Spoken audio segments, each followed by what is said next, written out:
Here now with Bodie Johnson with the win for Atlantic here tonight, 28-0 over the Mustangs of Shenandoah. And Bodie, thoughts on tonight's game? You know, we played pretty well. Our offensive line blocked great. Garrett and Gunner blocked really well in the end. On the edge there, just get me out so I can use my speed and my power to run through guys. It's awesome. Yeah, it seemed like you and your teammate and Parrott, you really had a different dynamics there in the backfield tonight, and you up the middle. What were you seeing from your offensive linemen? I was seeing, holes, really big holes, and, I just had to break a couple tackles, which I did, and, our offensive line blocked great. I don't think on all three of my touchdowns, I don't think I got touched. It was awesome. And speaking of the defensive side of the ball tonight as well, you guys have been so solid all season long. It's certainly been a part of your success, and speak to just how much momentum that can create. Our defense, I think, is one of the best in the state, and we really hang our hat on that. And it creates a lot because offense knows that, we're going to go out there and get a stop every time and put up a 0 on the board like we did tonight. And now looking into the rest of the season, winning 5 straight, how are you guys feeling? Feeling pretty good. We're not going to be satisfied. District championship isn't enough for us. We want that ring on our finger this November. Good luck, Bodie. Thank you.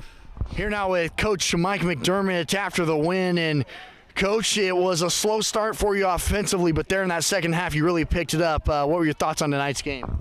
Well, to start things off, our offense did at times move the ball in the first half. We just shot ourselves in the foot, whether it was a penalty or got down and turned the ball over.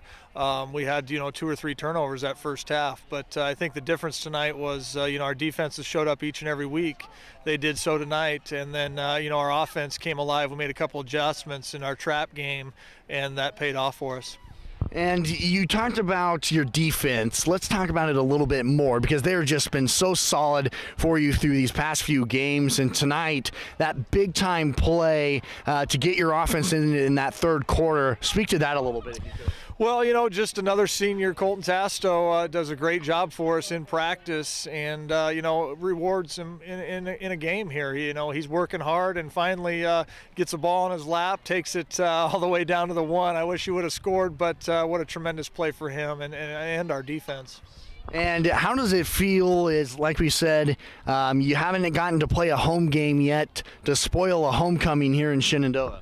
Well, we're just excited to be heading home and actually play at home for once underneath our lights of our new stadium. But, yeah, guys are kind of weary travelers, and I think that might have been somewhat of the case tonight a little bit. But, we woke up in the second half, and that's important. And now moving on to the rest of the season, winning 5 straight, what's going to be kind of the preparation now for the rest of the year? Well, for us, we've got a lot of nicks and bruises, guys that have maybe some sore ankles, some sore wrists, some sore hands. So for us, we're just going to try and stay healthy, both, obviously with the COVID, but also get some of our bumps and bruises taken care of so we can maybe make a little run in the playoffs. We'll see. Coach, congrats on the win. Thanks for the time. Yeah, thank you, Austin.